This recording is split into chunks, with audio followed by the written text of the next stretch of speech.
wisdom and advice on all things coronavirus because unlike apparently, the CDC and who I apparently have all the answers.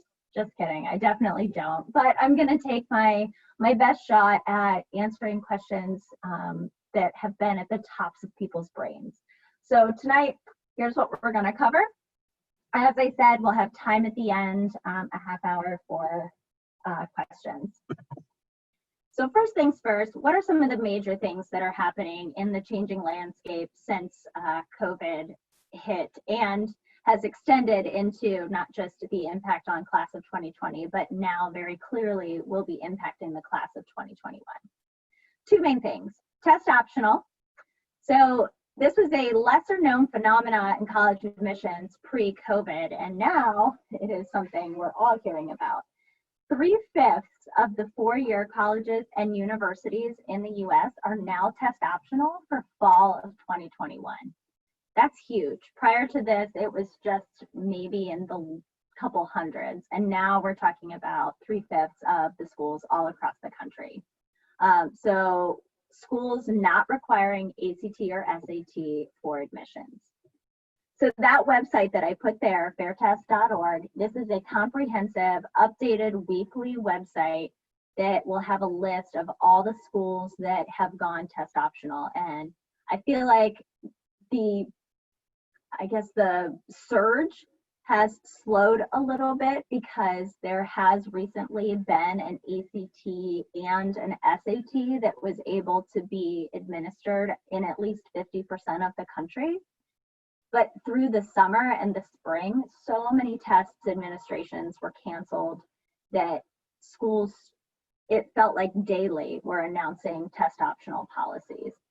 Like I said, that flow has slowed a little bit. I expect if there's an uptick in case numbers again nationwide, more tests in the fall will be canceled. So we may see even more schools go test optional. Recently, the California State University system was ruled in a court case to no longer be allowed to consider submitted scores for this year as well. So there's a difference between being test optional and then not considering them, and we call that test blind. So California State University systems are no longer even able to look at scores. Right now, that's the only state university system that has issued a blanket, well, they didn't issue the statement, the order was court ordered, but that's a blanket thing applied to them. So schools could still consider submitted scores from a student if they had them, if they're test optional. Test blind would mean it doesn't matter if you've submitted a perfect 36, we're not looking at it. So that's the distinguishing difference there.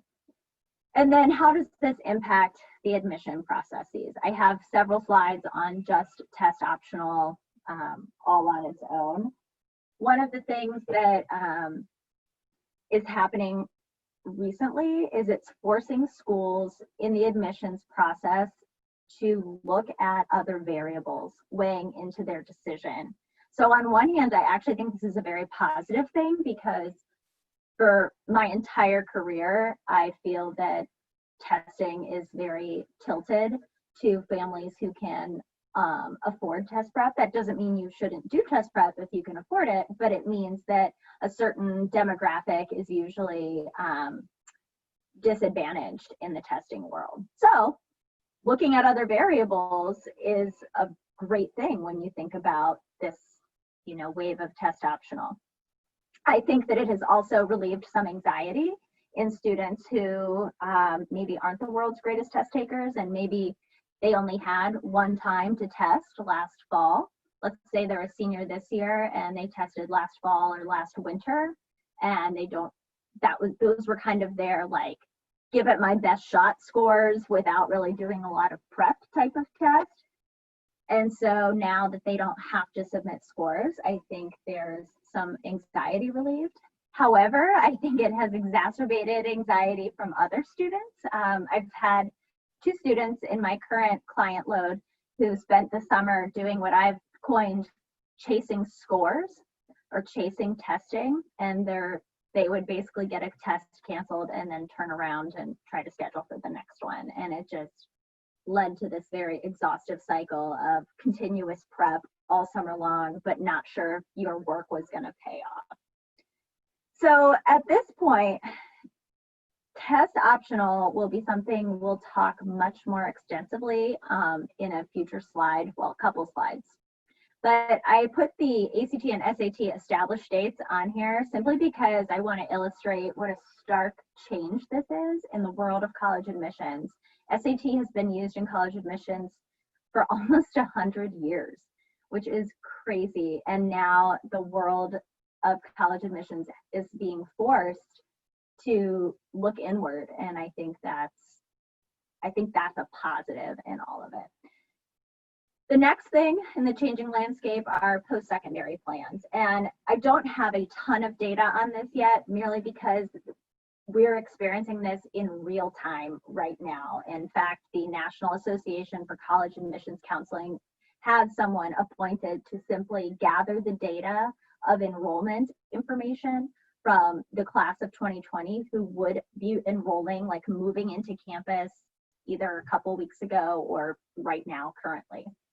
In June, in a survey of the class of 2020, 1 in 6 students were saying that they were rethinking their enrollment plans, possibly taking gap years or deferring. So we'll see what that data actually looks like when we have it. But speculatively right now, it seems like there's definitely some enrollment concerns, not at our top tier, big hitter, marquee name schools. Those schools really didn't have to go too deep into their wait lists. There weren't a ton of students deferring, but certainly more in those middle range schools. I think there was more talk, but I'm speculating just based on the various professional newsletters and listservs that I subscribe to, but it'll be incredibly interesting to see what the data looks like when it's all compiled. Other changing landscape, as we have all seen, I feel like I speak for everyone on this call when I say we're all kind of on pins and needles or the edge of our seats to see how long the grand experiment of reopening will last. Maybe it'll be great, maybe it'll be regionally dependent. These schools that I listed just in the last week have made the news for cases and different policies around how they're quarantining or handling student situations. So I imagine the impact on the class of 2021 will, many of those students, especially if the pandemic is not under control come spring, many of those seniors will be looking at how colleges and universities handled their reopening now, and possibly making some decisions based on what's come from just the news here in the last month. We'll see what happens. Like I said, very speculative, but I'll be very interested to see what the data shows. So going forward, everything I am about to say falls under these categories, which all essentially mean the same thing. I am not filled with infinite amounts of, foresight or wisdom over here. I just have 13 years of experience, and I read a lot. I subscribe to a lot of the professional, like I said, listservs and newsletters, and I'm doing my best to read the tea leaves and give some reassurances in some areas, and certainly to speculate where I think there could be issues in other areas. So I want this to be my massive disclaimer that a lot of this will be conjecture, and I'll be giving advice based on what I am advising my students to do, and you can take that advice for what it's worth to you. All right, so COVID and admissions. What's coming for our class of 2021?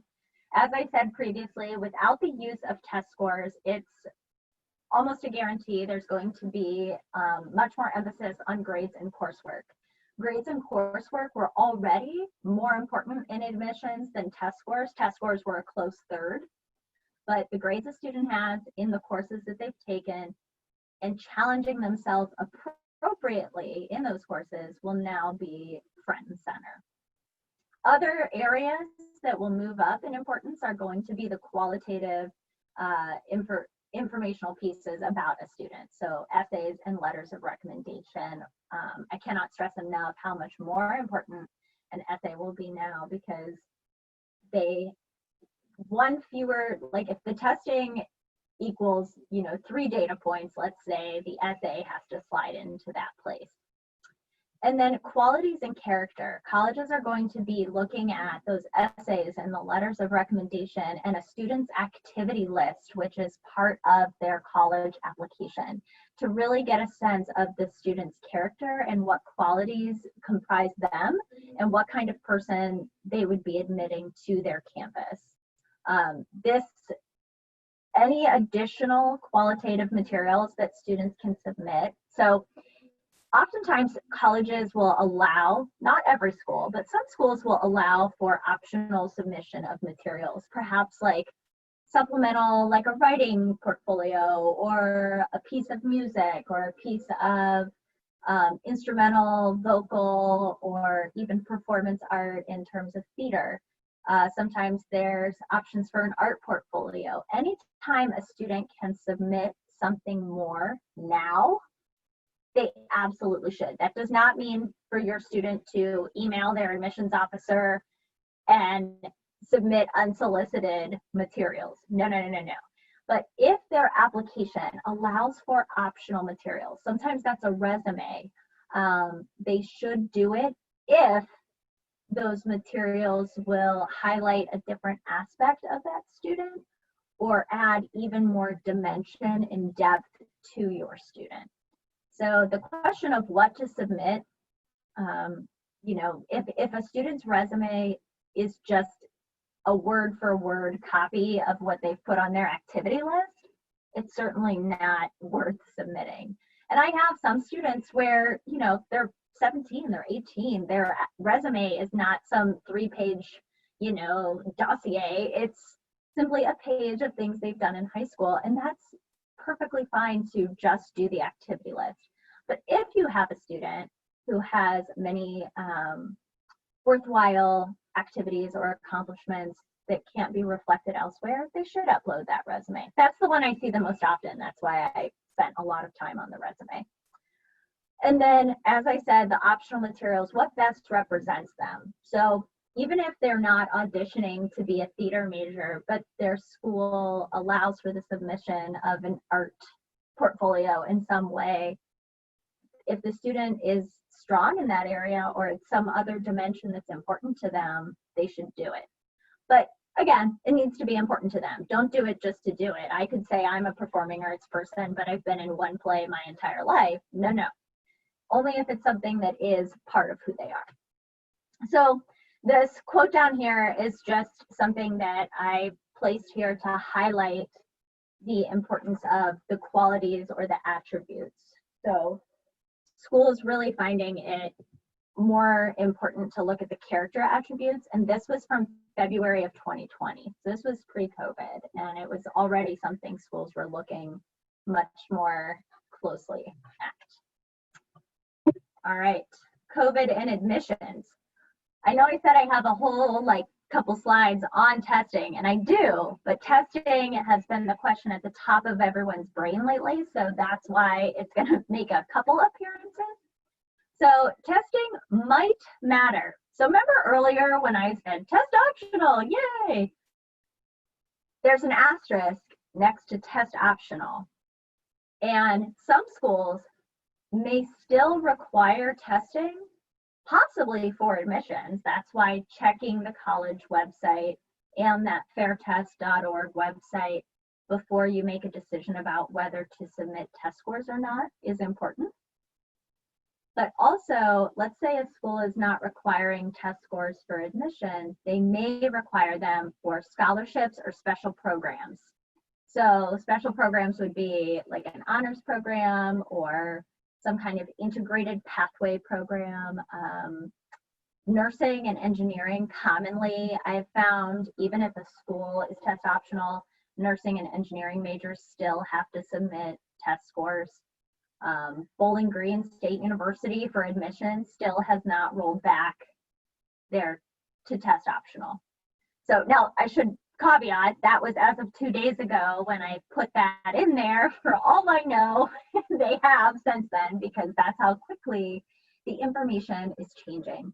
And that's where I go back to always double check a school's website and fairtest.org, cross-reference them both, just double checking if you're on the fence about whether or not you or your student should submit scores.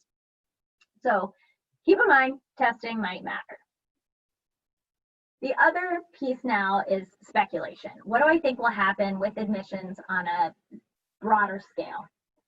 I think it's reasonable to speculate that more students will stay in state, and generally, not always, but staying in state and attending a public university can oftentimes be less expensive. So I think we're going to see that shift. This happened quite notably in 2008. So that's the year, my very first day at Granville High School was August something, I don't know, August of 2008. And as we may recall in our not so recent, or actually very recent history, that was the Great Recession. And we saw a very similar trend right out the gate when I started there. Historically, Granville students had been almost like a 50-50 split of students staying in state and going out of state for college. And in the 5 years following the recession, we saw a shift just in our own small demographic of students staying in state and attending public schools. Things like the recession, things like COVID and a recession have a way of shaking us to our core, even those of us who are the most stable and financially secure. And the impact it has on young people and their psyche and their job prospects and all the what ifs that students are maybe, even if they're not verbalizing them, they're having to weigh those what ifs. What if someone in my family gets sick? What if I need to be able to get home quickly? So I think we're going to see that happen. Again, I have no data on this since we haven't been through the class of 2021 enrollment cycle yet to know for sure what will happen. The other thing I will talk about as well, not just on this slide, but in my advice for seniors slide, applying early is going to be more important than ever for the reason that it's not on this slide, but speculation, I'm sure you've heard, colleges, especially private colleges, are looking at possibly having to, I guess, reevaluate their financial situations, which could mean changing their delivery models, offering fewer majors, laying off staff. We saw even just in the news back in the summer, Ohio University, which is a larger public school, large public schools in Ohio have faced significant budget cuts at the state level. So money is going to be tight everywhere, and schools want to ensure their livelihood by knowing that students are going to attend. So that being said, applying early is a way to demonstrate that you're interested and you're probably going to attend. And I anticipate, again, I'm speculating, but I anticipate schools will be more desperate to ensure that they're going to enroll a class and will be more eager to accept students in those early rounds. So there's 3 types of early applications. There's rolling, which I'll mention more, early action, and early decision. So rolling application is kind of the idea of first come, first serve. So if you're waiting in line at a concert and you're first in line, you're going to get a better seat than the person last in line, back when there were concerts, as an aside. So I tell students, if you have a school that doesn't have set deadlines but admits on a rolling basis, you want to target the end, like the last week of September, first week of October, to get your materials in. That's going to ensure that you get first priority look and maybe even a slam dunk admit quickly out of the gate. Early action applications are non-binding. That means a student can apply early action, be admitted early, but isn't bound or obligated to attend the school. Many schools in Ohio have held with their early deadlines of being around November 1st. Ohio State moved November 1st back to November 15th. But early action generally is in November. Miami has early action. Off the top of my head, those were just a couple, but early action, I highly recommend. This is one of my favorites. And students could even apply before the early action deadline because, again, I'm speculating that schools might even start reviewing completed applications before the early action deadline passes. Again, that desperation, I suspect, will creep in. And then finally, early decision. This is the one that has lots of asterisks, stars, and underline and italics around it. Early decision is a binding agreement if they can only apply to one school early decision.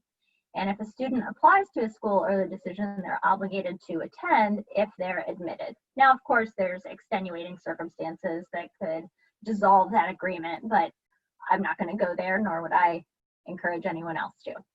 So early decision, I speculate schools that offer early decision, students who applied early decision to a school that offered it, so not every school has this, historically have had an admissions advantage. And that advantage could range anywhere from a 5% higher admit rate all the way up to sometimes a 30 to 40% higher admit rate at schools that offer early decision. I suspect schools that offer this plan will admit a much larger percentage of their students under early decision for all the reasons I've already shared. So the caveat here, the asterisk, the stars, it is binding. So as a family, you do not have the option to weigh other financial aid offers against the financial aid offer of this institution.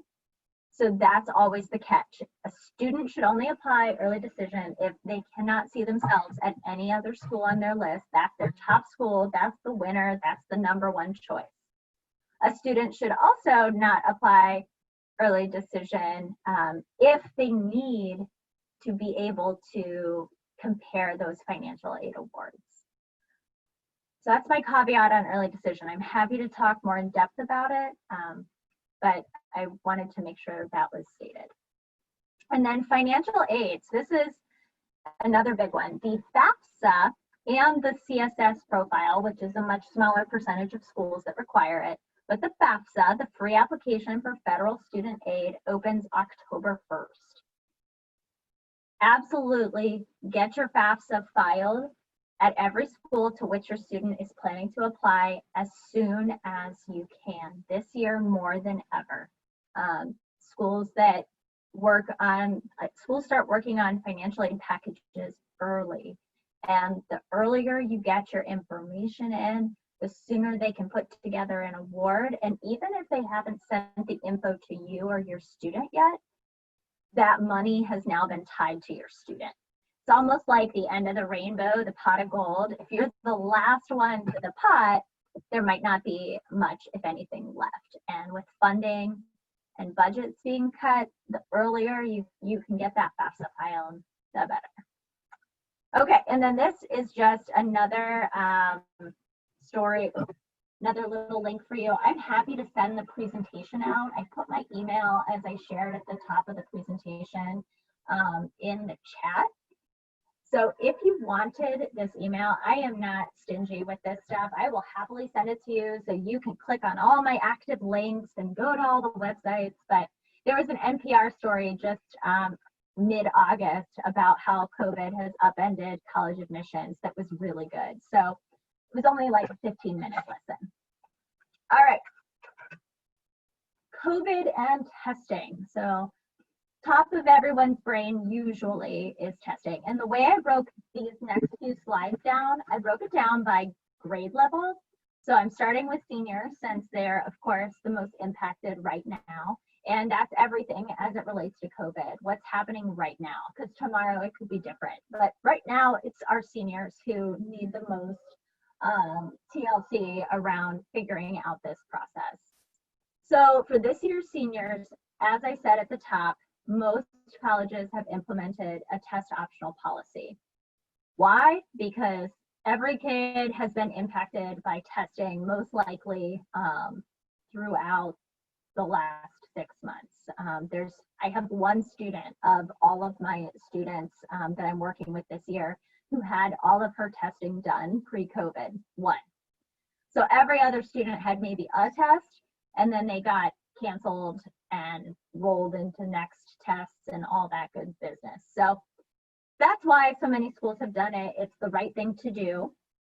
The policies per school, it's best to visit the individual institution website because, like I said previously, things are changing daily. Every time a test that is scheduled for ACT or SAT does or does not happen as planned, because a test happening is very dependent upon the region in which the test is taking place. So just this last Saturday, ACT was administered, as far as I know, everywhere around Central Ohio.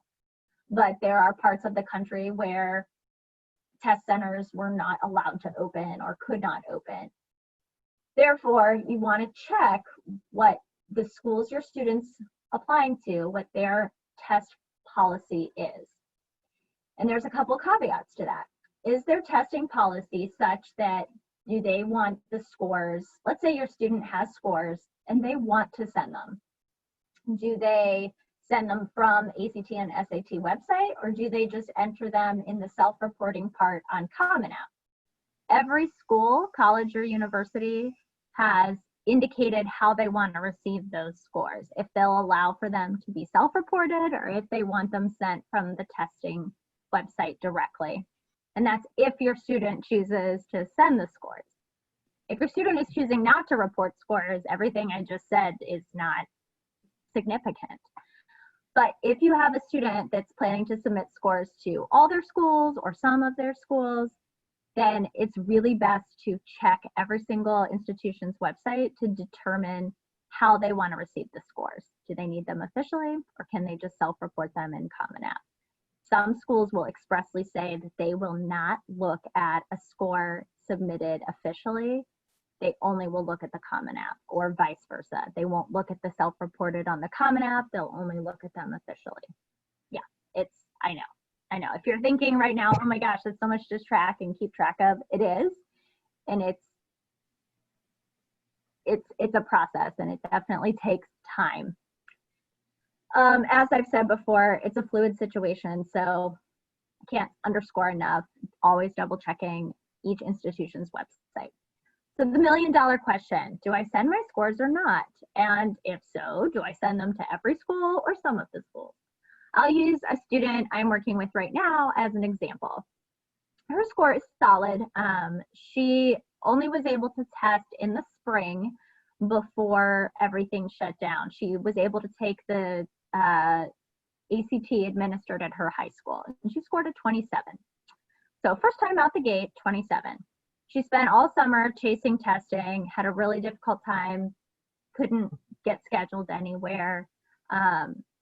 So for right now, the schools on her list, she's got a range of schools from selective for her GPA and test score, all the way down to, safety schools for her GPA and test score. For the safety schools and the target schools, so the ones where she's in the middle 50% of students typically admitted at that school, she is going to send her 27 because she will stand out with that score from the applicant pool. However, at the schools that are more at the top of her selectivity list, she is not going to send those scores. So that's part of the conversation and research that needs to happen. And then at the schools on her list, of the 8 schools on her list, 3 of them are more reach schools, so she is not self-reporting or sending official scores, but 5 of them she is sending scores to. 3 of them only will allow self-report. They do not require students to send them officially, and they say you don't even need to send these officially until if you plan to enroll. And then 2 of the schools won't look at the self-report. They only want them official. And then the next question, should I try to test again? So if you're a senior and you're wondering like, okay, I've missed my September opportunity because that just happened on Saturday for ACT, what should I do in the coming weeks and months. So there is an SAT coming up September 26th. That deadline has already passed, as well as the late deadline. Should you test again? It's really going to depend on what schools you have on your list and if there's any programs or scholarships that you have to have a test score for. So as I said in a previous slide, as it relates to admission, a school may be test optional for admission policy, but if there's a special program at the school, like an honors program or a research opportunity or some kind of scholars program where you're connected with students of similar interests around one academic discipline, you may need to have a test score for that. So knowing what schools are going to require scores and what they need the scores for should inform whether or not you test again. My personal opinion, I do not think any student should put themselves in a situation that they or their family is uncomfortable with, even if, especially if that student is high risk or someone in the family is high risk. Colleges are looking for reasons to admit a student and not to not admit a student. And if they're saying they're test optional, in my opinion, they should be putting their money where their mouth is and not be putting kids through this additional roller coaster that is this year. So that's my soapbox. But I think a student needs to just know what schools are on your list, what are their policies, what programs are you looking at, and do you need test scores for those? Otherwise, if you don't need them, don't chase them. Give yourself a break in what has already been an exhausting year and move forward. Amber, we have two questions real quick. If we can. One, we're going to go back a little bit, and the individual is wondering if their child wants to apply early, or but they're waiting on the high school to send transcripts or letters of recommendation. Like, for instance, the rolling. How does that impact? Do you know what the process is at the school? Yeah, that's a great question. So a couple things. Schools, I know just from my time at Granville, but now that I work with students all over Central Ohio at all different schools, right now I have students at 8 different public and 2 private high schools. Policies are different in every office and in every school, but I think I am safe to say a blanket statement. Most college or most high school college offices are not ready to send anything until the last week of September. And a lot of that has to do with behind the scenes integration data that has to happen, these crazy processes with the student information systems to run transcripts. It's a nightmare, having observed it for many years. So if the student is trying to get their application in, control what you can control, apply early with your materials, and then just make sure that you have crossed every T and dotted every I in getting all of your high school's required forms and paperwork in within the time frame that has been requested by the counseling office or the teachers. Get your materials in, communicate with the people who are pulling the levers that you don't have control over so that they're aware that you're working toward early deadlines. You're not going to annoy them, especially if you're, maybe you'll annoy them if you're like rude, but if you're kind and understanding that we're all in this together, we're having done the job, I can tell you, like, we get it. Everyone wants to be in early. We want to get stuff in early. Sometimes we just can't because we're waiting on other processes. But if a student handles their side of things, colleges generally are understanding about that, but they will not evaluate a student's application until all the other materials come in. But if you express to your high school counselor that it's a rolling deadline, that underscores and emphasizes to that counselor that they need to be on the ball and getting it done. And there's nothing wrong with following up and checking in as long as it's done, diplomatically. And then the other question we had, I think you kind of covered, but I just to be sure, what is the difference between submitting test scores officially versus the Common App? Yes, so Common App has a section called testing, and students can put in their scores. They're self-reporting. It's an honor system, basically. Like, here's what I got. Now, when I say honor system, if a student ultimately enrolls at Stanford and they reported that they got a perfect 36 across the board on all the sections of the ACT, and then they are expected to submit their official test score sent directly from ACT, from their ACT account, and it doesn't match, their self-reporting was invalid and they're not going to be able to keep their admitted spot. But official reporting means logging into your student's ACT or College Board, that's SAT, account, and then sending the scores directly from their accounts at those official testing agencies. Okay. Any others right around this topic while we're on the topic, Wendy? One more is talking about the student character being a variable. I think you can see it in the chat. Is there value in getting outside letters of recommendation from perhaps a pastor or a coach or outside I think normally most people go to their teachers. Yeah, that's a great question. And yes, there is value in that this year. That's not something, a couple caveats on that. There is value, absolutely. Not every school allows for submission of outside letters of recommendation. In fact, on the Common Application, and I'm referring to that a lot simply because most schools accept the Common App. On the Common Application, within the school's landing page or their profile, if you scroll down, you can actually see how many, they call them other recommenders, they'll allow. Some schools allow 0. They don't want to see anything that's not a teacher or a counselor, whereas other schools may allow up to 2 or 3. So the caveats become, if your student's school or schools allow for other recommenders, do not oversaturate or bombard, especially if these other recommenders cannot offer insight on your student that hasn't already been, like if it's already been said by teachers or a counselor, it's just more work for the admissions person. You don't want that either. So make sure that it's a quality ask and someone who can speak to a new dimension of your student.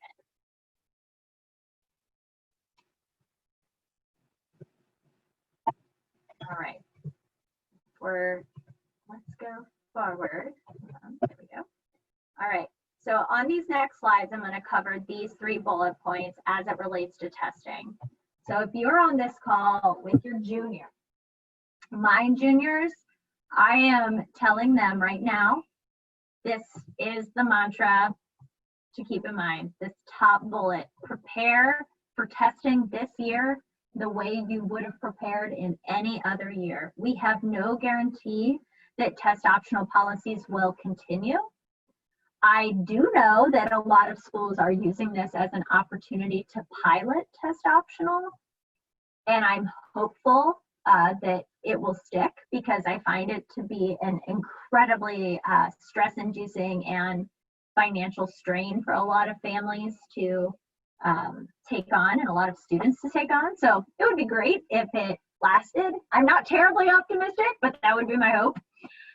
In the state of Ohio, as of right now, the annual school-based ACT or SAT, whichever your student's public school chooses for their free state-sponsored test, is still going as scheduled, still going as planned. But if 2020 has taught us anything, don't make a plan and then also plan that the plan won't go according to plan. So bottom line, carry on as you would any other year. So that brings me to the answer to the question about when to test. So I've broken it down into 2 subject areas that you can use as a compass to help navigate. Subject, and then what level completed of that subject is going to put your student or you in the best position to earn the best score possible. And then what should your prep plan be, and when should you test? So for math, students who've completed Algebra 2 or higher could test now in the fall or winter for their first test if they've not tested at all yet. I'm basing it off of that, like that you haven't tested. And then their second round of testing could occur in the winter or spring. And then completing a practice test now, there's so many free practice tests out there, or you can purchase like an ACT or SAT prep book, and there's practice tests in there as well as samples of, the answer documents. And then with English, students tend to get their best reading and English scores if they at least have the first half of their English 11 or junior year English completed. Now, if your student is accelerated or advanced, it's when they would have had that level completed to get their best score in English.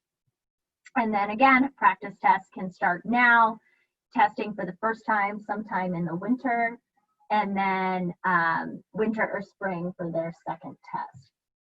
Sorry in advance if you hear my cat meowing in the background. I'm not gonna run and let him out, so he just might meow.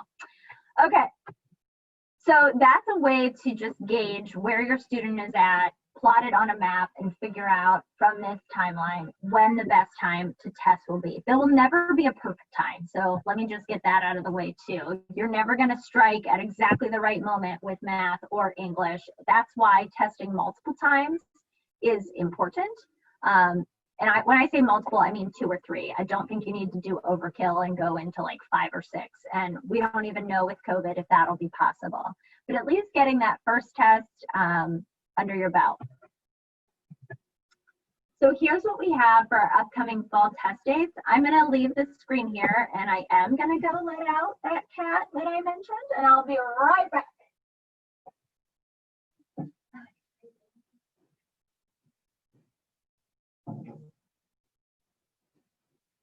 Okay, well, sorry about that unprofessional cat situation. All right, so we have fall test dates for our seniors and juniors and maybe 10th graders, depending on where they fell in that graph that I just showed.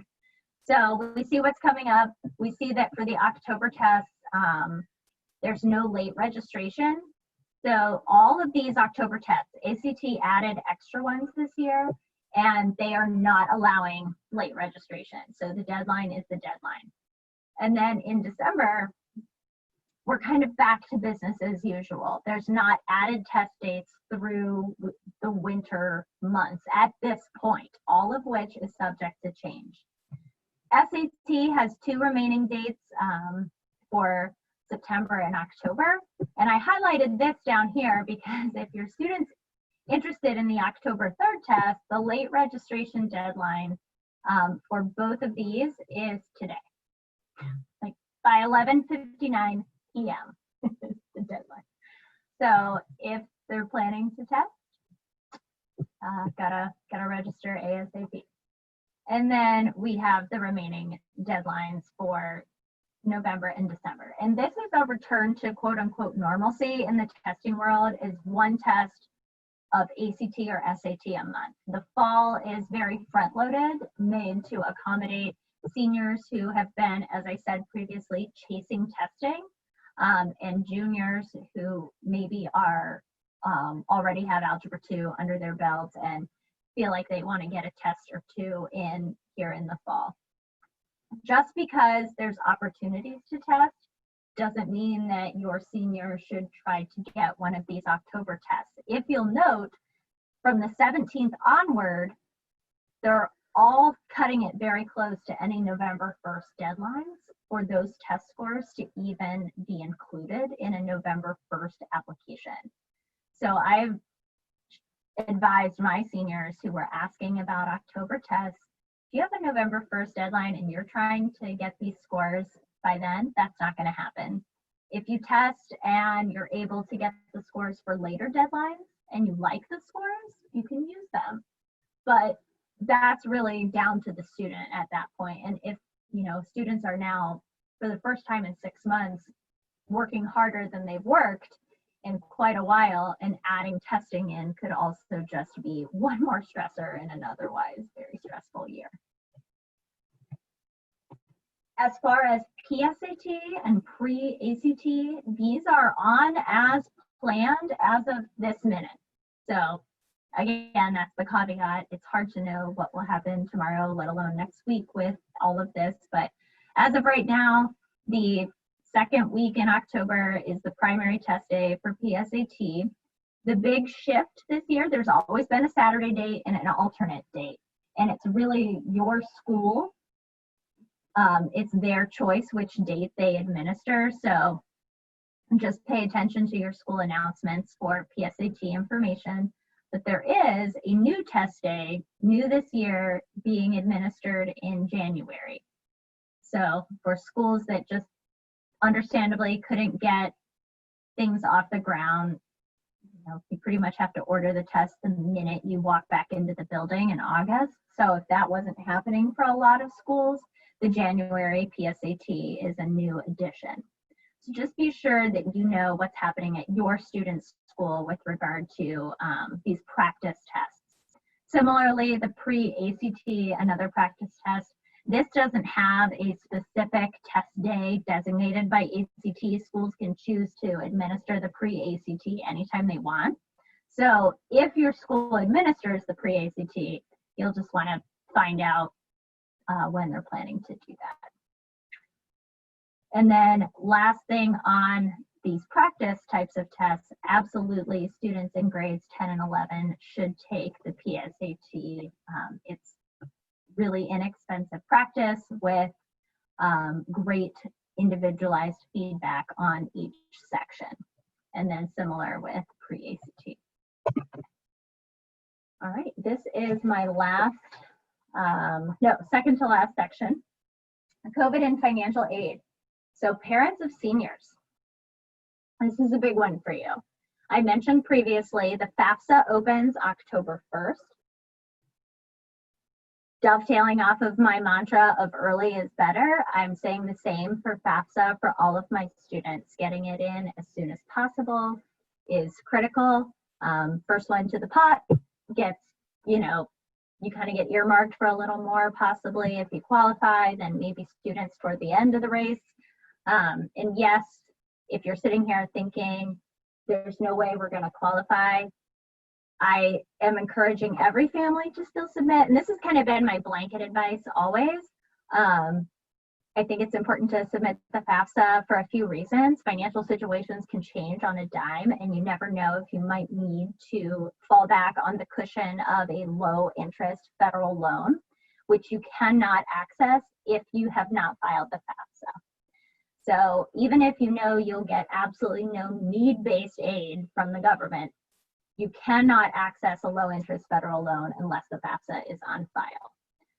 That being said, the only reason not to submit would be if you have no change anticipated in the future and you have a plan to cover every last penny of this year college-wise and, well, your student's freshman year, and you're not concerned whatsoever. So it really, that is more of a family or a personal decision, but my blanket advice is to submit.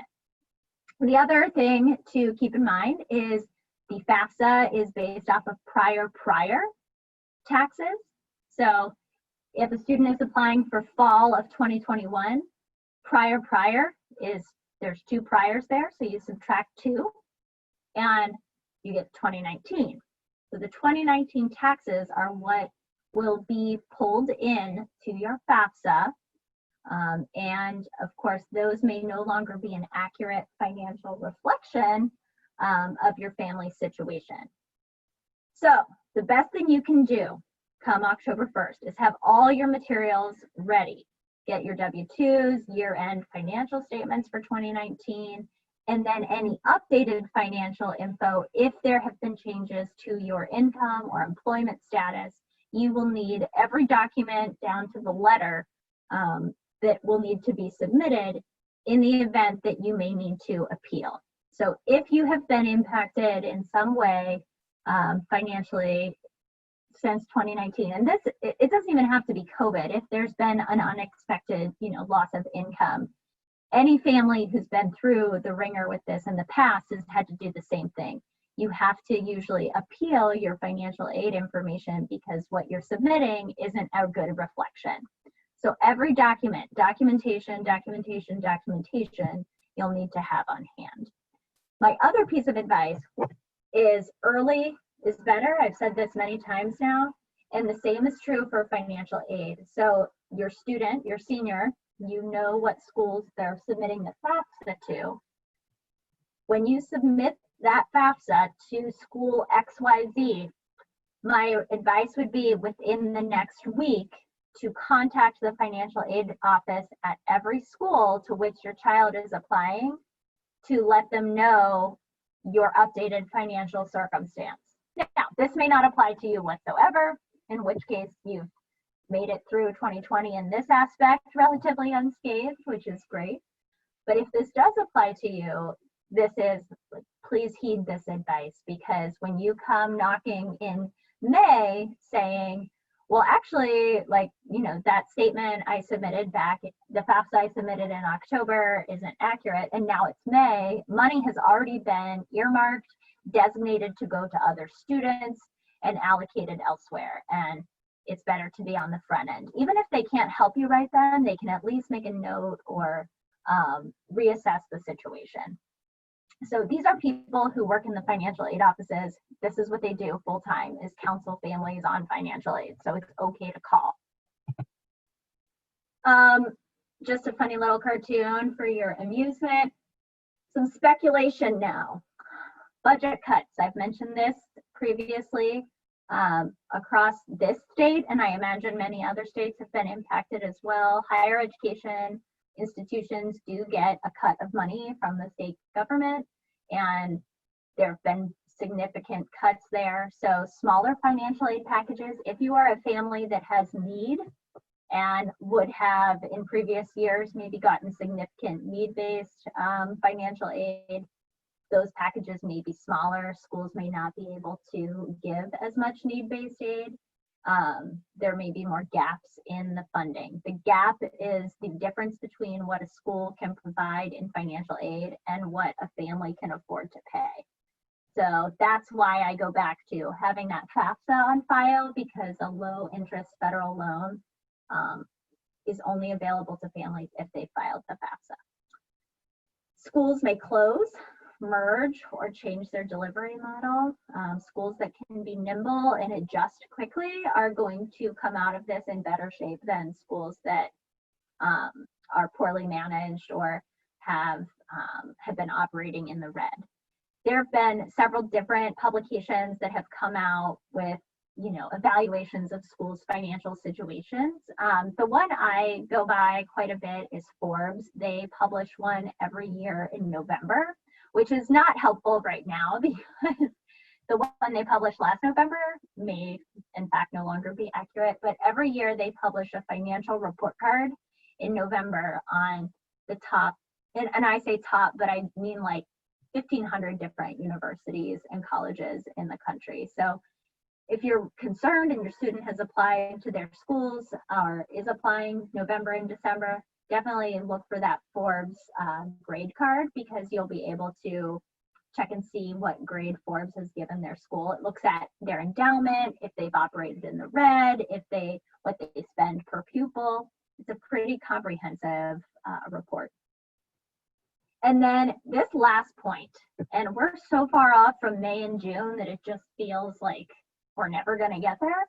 But for parents of seniors, this happened to one of my students, one of my graduating seniors in the class of 2020 in June.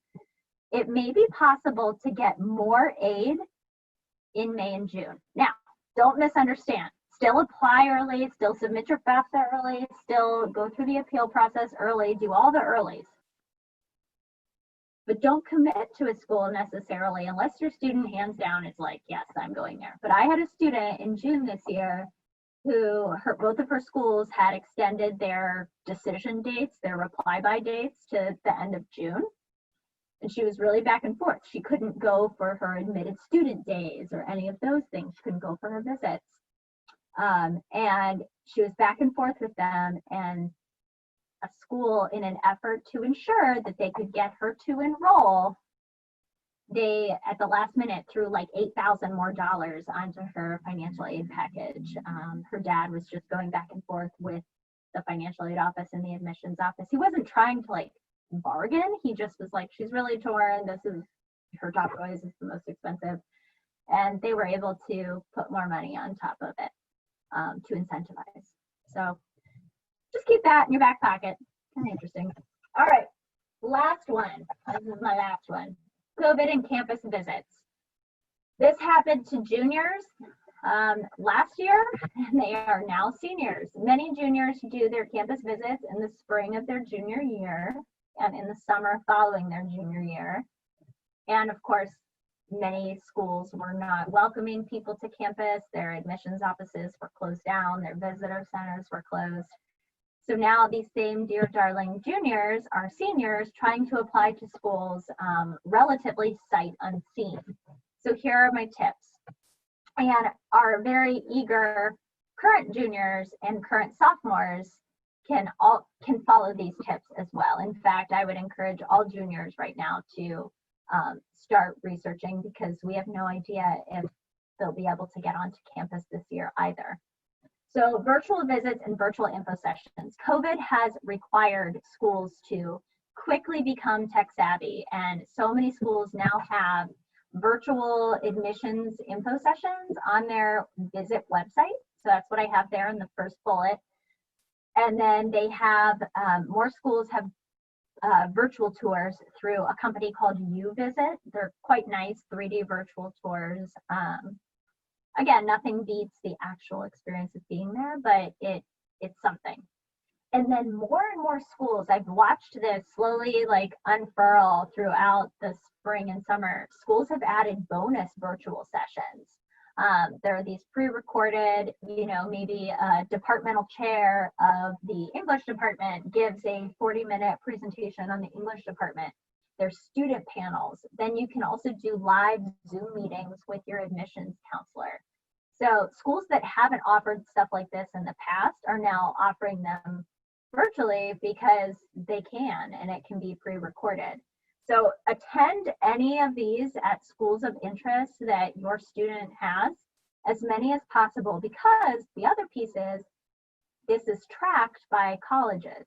So some schools will actually use information on, oh, I see that Amber has applied here, and I see she also attended our virtual admission session. Oh, and she went to the academic department meeting for, biochemistry and attended the student panel thing. So they're able to actually see what ones I've registered for, and all that data is housed at that university. And again, in times of financial strain, schools want to offer admission to students that they feel more confident are going to actually enroll. They want the tuition dollars.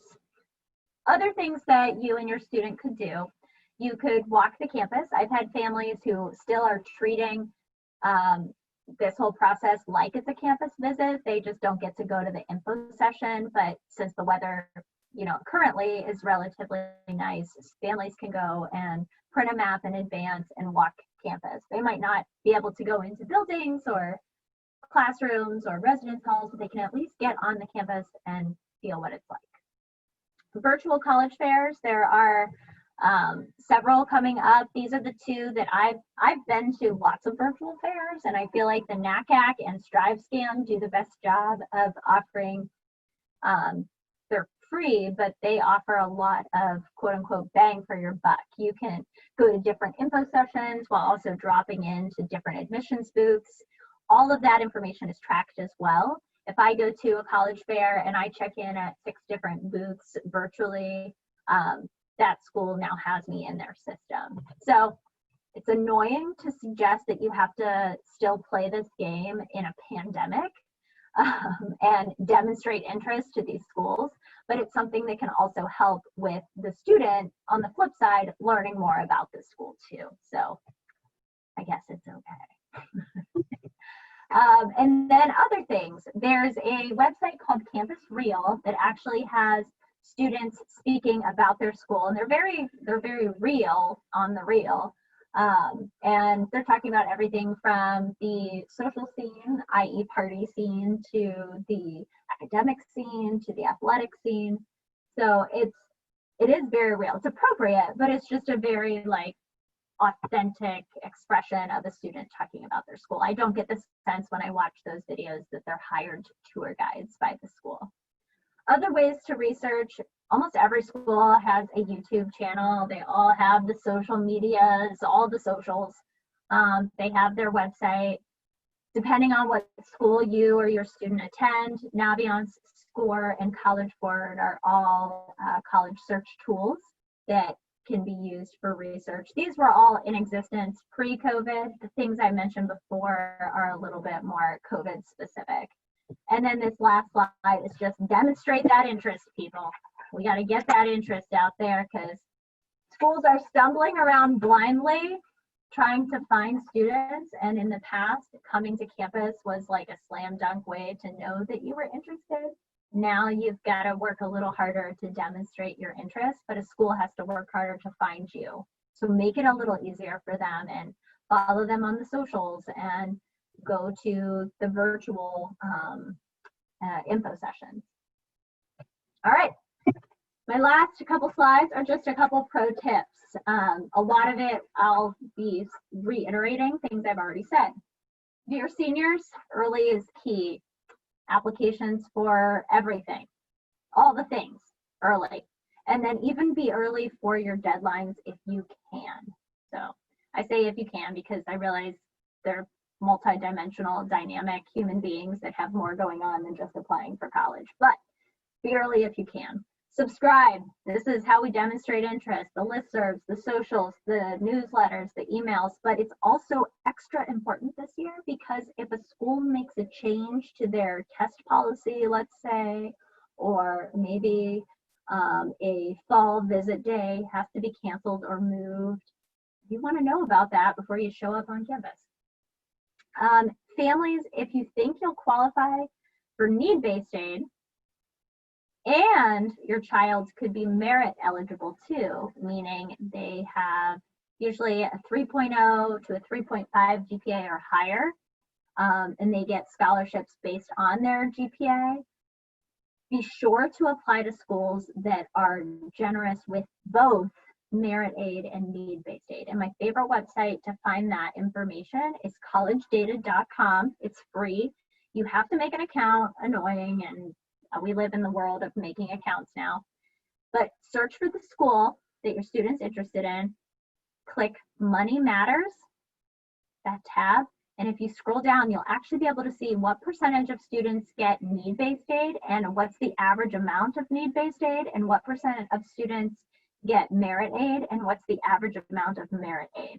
And what you'll find is some schools you'll see, oh, they get a lot of need-based aid but no merit aid, or they get very little need-based aid and some merit aid.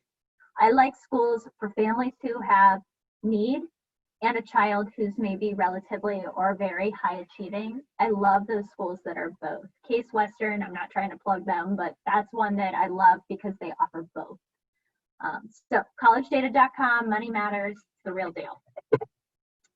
Seniors, still, balanced lists, still critical. This is not the year to just say, oh, it's test optional, I'll just throw my hat in the ring and see what happens. You could, but you also might find very quickly that there's lots of extra essays or extra supplements that you have to write if you're applying to schools that are way, way far on the reach continuum.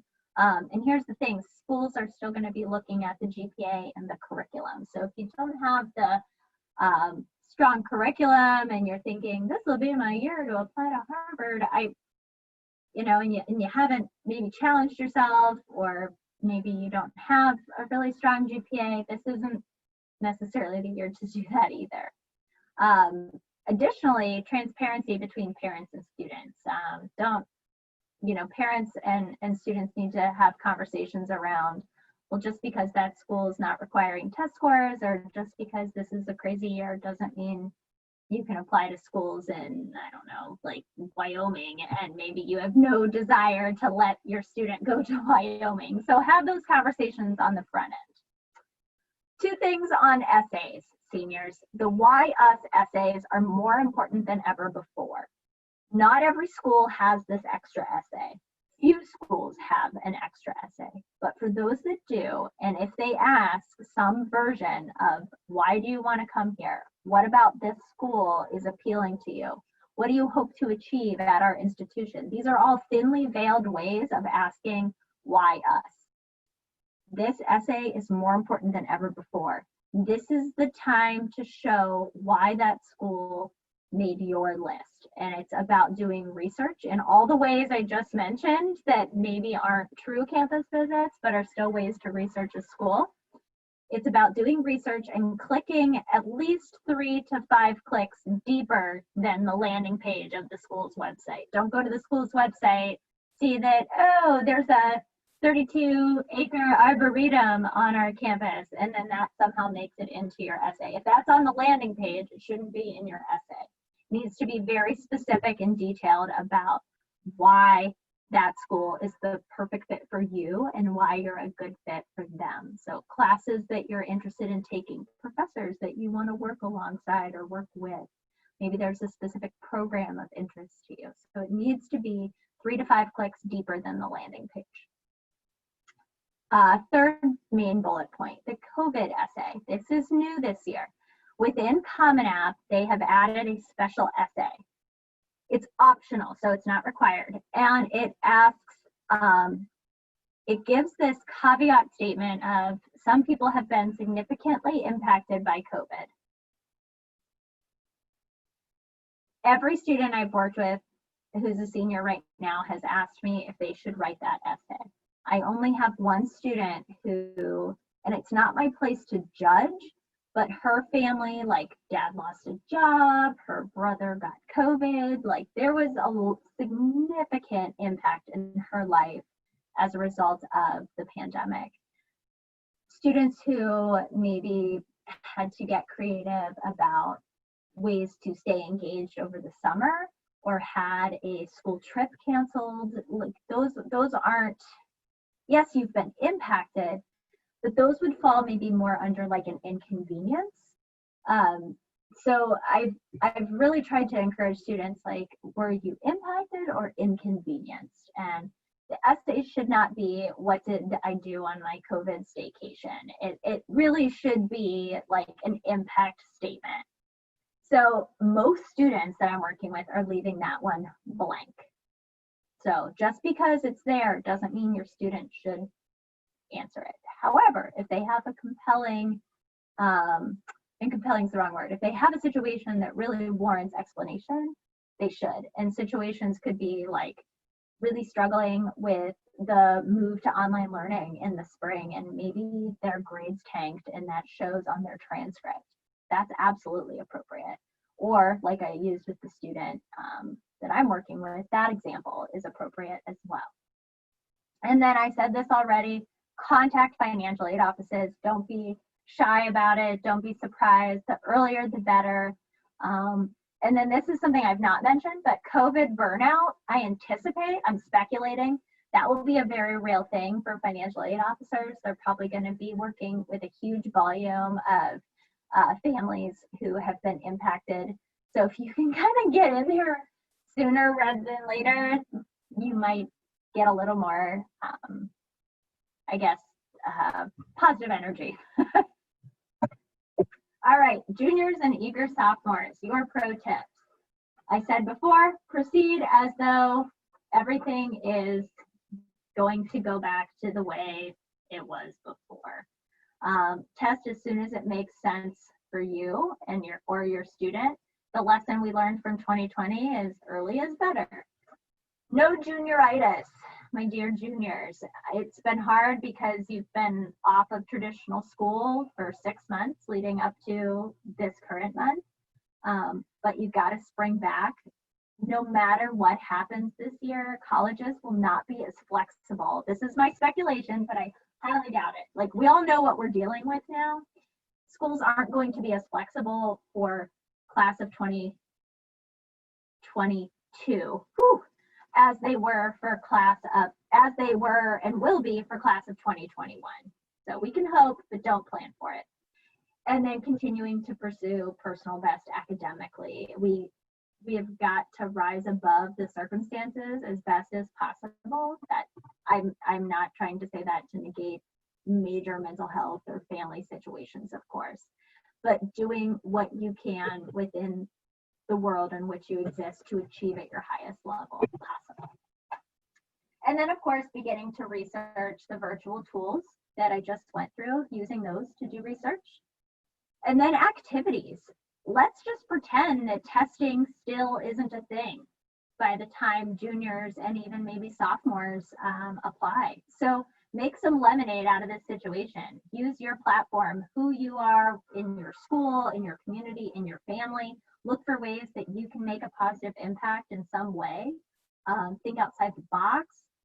Maybe your student is innovative and they can figure out how to have a safe homecoming dance. You know, that was such a big deal in the spring when proms got canceled. Just throwing ideas out there. But your student could pursue opportunities and out of the box thinking with gusto. So this is the year to try something new. This is the year to go out on a limb or take a risk, because trying to make the world better when the world has somewhat broken would be like, it's better than nothing. So that's my encouragement for the younger high schoolers. And a bonus slide, it's my last one. COVID and anxiety, this is very real. I wouldn't be a true counselor if I didn't acknowledge that anxiety is like, we're fraught with it, even, you know, even counselors and those who are even the most nimble or adept. This is, of course, completely bizarre and crazy what we're living through. So the best thing I can suggest for students is to try to adopt a flexible mindset around college. You will go to college, you will get there somehow, it will happen somehow. It may not look like or feel like how we want it to, with all the milestones and markers and traditional plans, but we'll get there. And then resources, like I said, I'm happy to send the PowerPoint if you just shoot me an email. Our website, estrelaconsulting.com, we've been compiling since the pandemic started, since March, and now we have this like 3 pages worth of scrolling. College planning resources grouped by campus visits, grouped by financial aid, grouped by testing. It's in our banner page right at the top. You can click on it. And then I listened to a webinar by a guy named Jeff Salingo, and our founder, Christina, she posted it to the Estrela Facebook page, and it was an hour-long webinar. It was fabulous. It was with an admission counselor at the University of Chicago, and it was just phenomenal. So highly recommend that as well. And then my email is down here at the bottom. Whew, that was a lot. I'm done. We took a couple questions right in the middle, and I had my cat drama. However, the cat is happy, and I am ready for questions. Good job. Good job. Thank you. Thanks, Thomas. Always a good cheerleader. Does anyone have any questions they'd like to ask? Yeah, There was one in the chat. Yeah, I wasn't monitoring the chat super closely Okay. because I didn't want to be distracted. Well, the question was that one of the participants said that one of the schools they visited this fall was really fast to say they don't track visits, connections, or follows by students. Should they trust that? Yeah, I mean, schools are, it doesn't benefit them whatsoever to deceive students or families. Every school that I've talked to, and I've talked to many over 13 years, I ask, do you track demonstrated interest? And they've all been very transparent, so much so that some have actually opened up their tracking systems and even showed me like how they track. So I have to believe it's 100% trustworthy. I know we live in the era where it's hard to trust anything, but trust them. Let's just trust them. All right, were there any other burning ones? Still prior for FAFSA. Okay. Yeah, no, I feel like that was all of them. I'm happy to take any others if people have anything popping into their brain. You have my email. All I can say is truly from the bottom of my heart, thank you for showing up. And I hope you enjoyed my forecasting, my speculation. All right, well, feel free to ask any questions you have. If you need to get going, I think the formal part of the presentation is over. So. Yeah, feel welcome to sign on. And we appreciate Amber being willing to come back again this fall and give us some overview into, I'm so personally thankful I don't have a senior this year. I hate to say that, but I wish you all the best. All of you with seniors, I wish you the best. Yes, likewise. I feel like a weather forecaster. I was telling you guys before we let people in, I'm like, there's a 50-50 chance it's going to rain. That's how I feel. I'm like, I don't know, it will or it won't. But we can lead by example, and we can keep the calm. We can control what we can control, and that's all we can do. So, but thank you to everyone. I appreciate all your thank yous. You guys are so polite. All right, well, I'll hang out for 5 more minutes if anybody wants to ask a question. Otherwise, if everyone exits, I will exit too. Okay.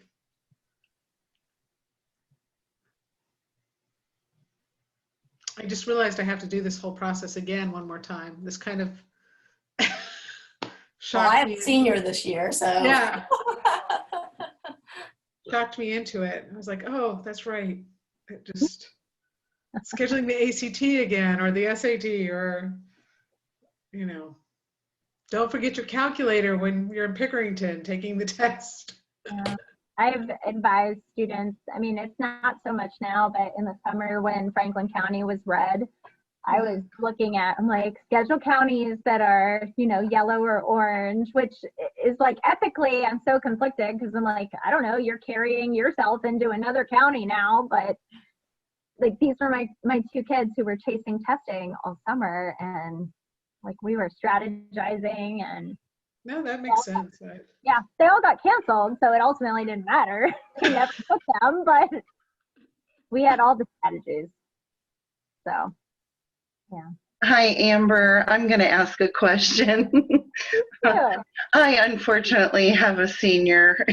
No way you could have known. Yeah, it's my oldest child, so this is not at all what I thought this year would be like. Very sad about it. He's a performing artist too. Yeah. So it's been really, really, really rough around here. My question is, it's so funny because everybody else is very happy that test scores are going to be optional this year.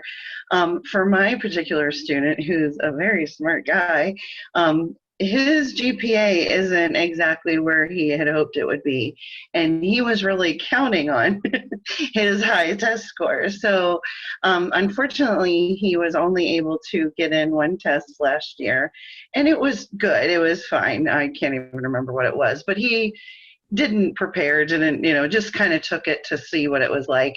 Had hoped to take it a couple more times. And I know this is kind of a personal decision, but in that case, I was gonna, continue to look for testing opportunities. Do you think that that's worth it in this case, or? I think a couple things.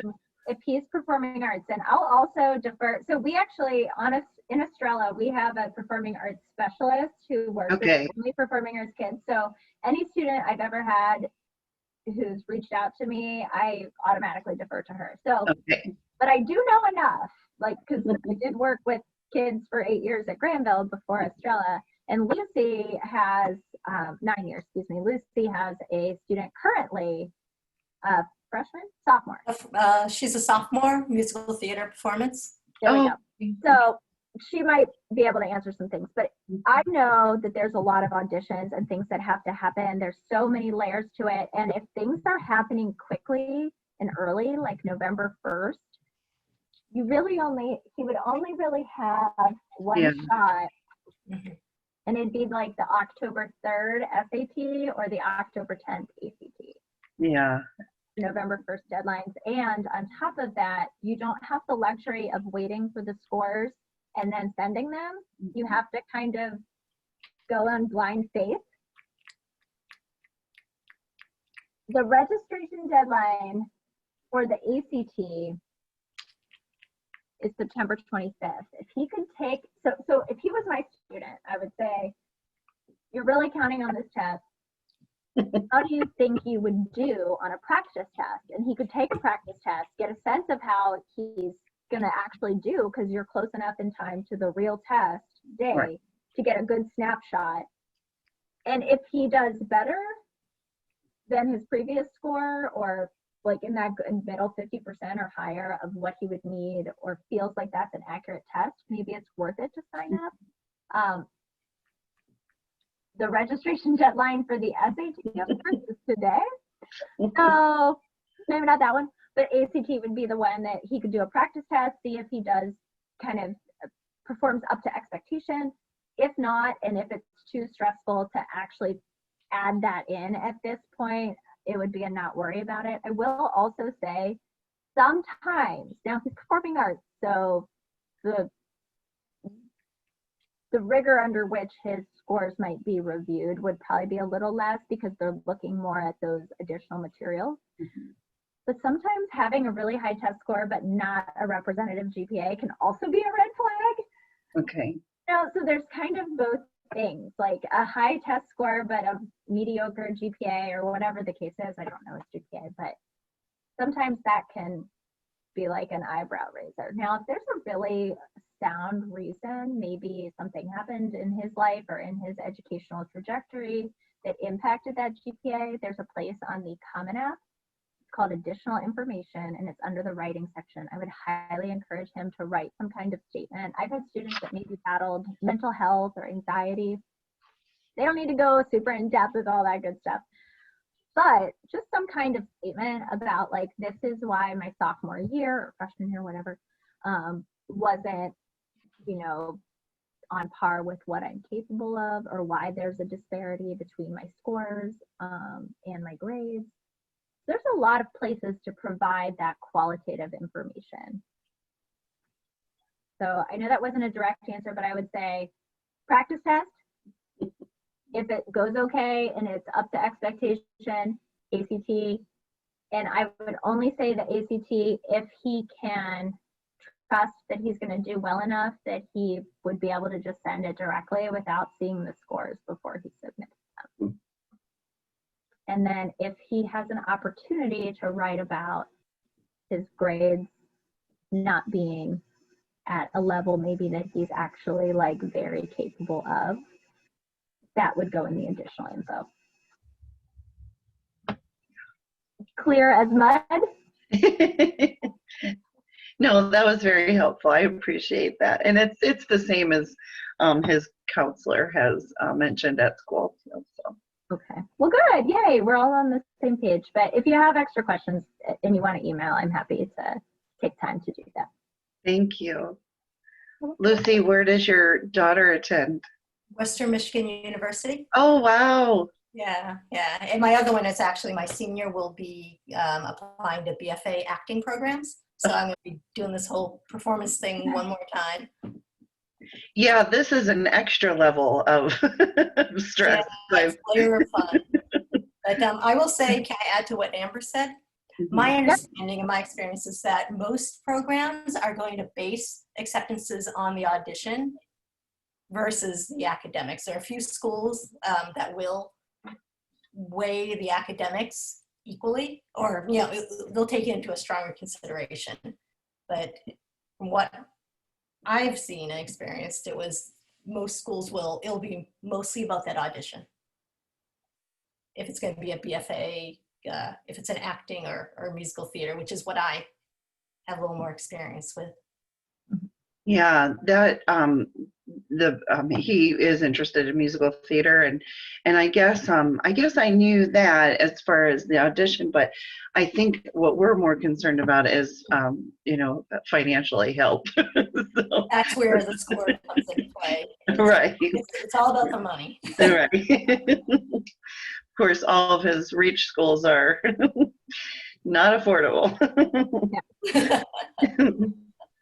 So Amber, I heard there's lots of deferrals this year for kids, putting off college a year because of whatever the situation is. Do you think that's going to impact acceptance rates, or do we have a calibration on how many of those cases there are and what it's going to do for the graduating class of 21 seniors? I asked that exact same question at the end of that webinar.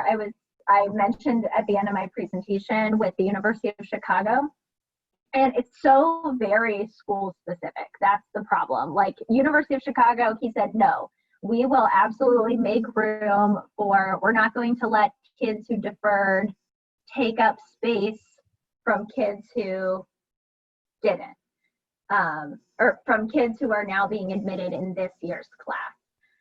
And he said some of the reason for that is even though they had to go to the wait list and they had to admit students from the wait list, he said not everyone accepted spots off the wait list, not everyone could afford to come. He said we didn't meet full enrollment. So most schools, now maybe not your Harvards and your Yales and what have you, he said, but most schools will still have space. And he said his understanding from the consortium of schools and the circles that U Chicago runs in, they're going to make it work, is what he's saying. Now, I don't know what that means. I don't know if on the back end they're telling seniors that they have to move off campus. I don't know what the fallout will be. But he was adamant that students shouldn't stress about, again, something that's out of their control. He's like, apply where you're going to apply, and the schools are the ones that are going to have to figure it out. And either way, they're trying to make up for lost revenue from kids deferring. So they're still going to probably be admitting a full class as they would any other year. And U Chicago can probably get as many kids as they want to, right? If they go with us, there's probably other schools in the middle of the list, right at the lower end, that are going to have very small freshman classes. Is that all data that comes out in terms of what the enrollment of freshmen in universities is, and how do you kind of keep an eye on that? Yes, so I am keeping my eye on it, of course, because enrollment figures aren't fully captured usually until November.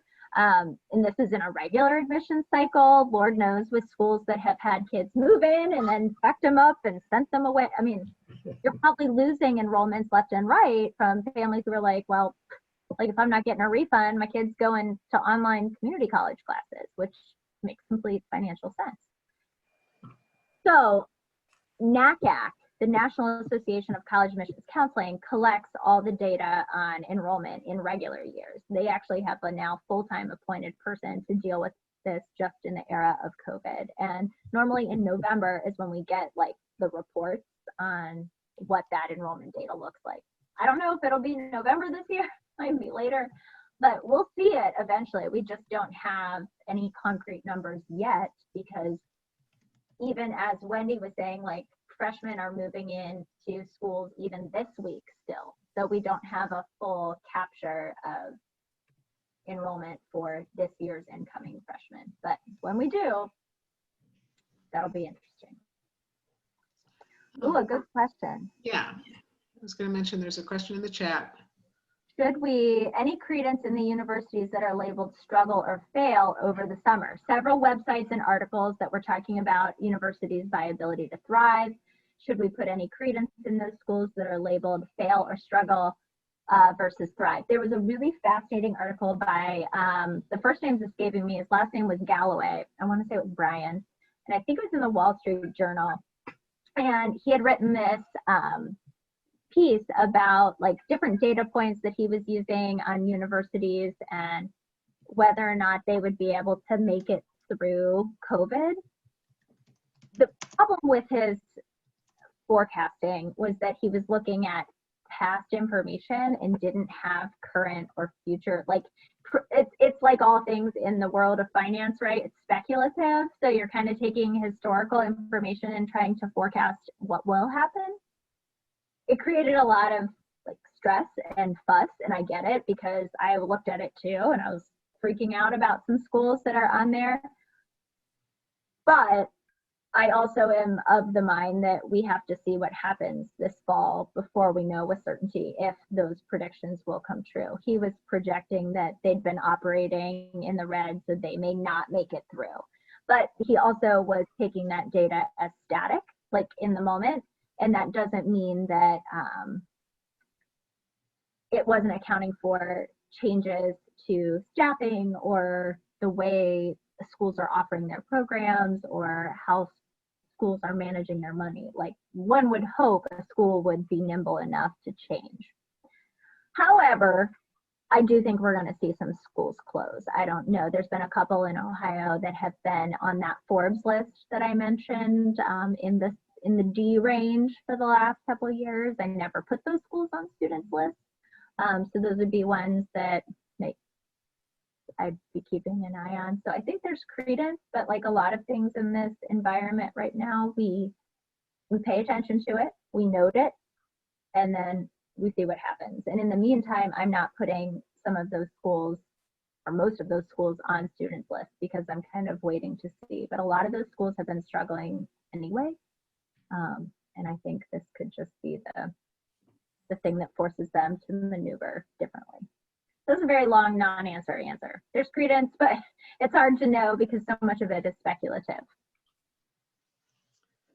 All right, well, it is 8:36. We could take maybe one or two more questions, but I know Amber has a young kindergartner that she probably needs to help with kindergarten tomorrow. And we told her we'd have her out of here by 8:30. So if anyone has a last minute question, or she's put her email address in there, or we can send it out again if you'd like to follow up with her then. But I vaguely remember kindergarten, and sleepy kindergartners are not my favorite. It's been interesting. I was telling the girls before everyone came in that he was having an assessment with his kindergarten teacher yesterday, and he was like flying through it, doing so good, all the phonics, like knows all his letter sounds and what have you, but was doing them with various animal noises in between them just to, break it up and make it more interesting. So, B, ba, and then he was a cow, and then C, ka, and then he was barking at her. So that's my life on the regular right now. But it's good. And it's better. It's a better alternative than what some families have. So I'm grateful for that. I put my email in the chat again, just so anybody can grab it if they need it. Like I said, I'll send the presentation if you'd like. I have all those links in there. All right. Thanks again, Amber. Appreciate it. Say hi to the crew Thank for you, me, everybody, for Thomas. coming. Will do. Bye, guys. Thank you. Thanks. Bye, thank you.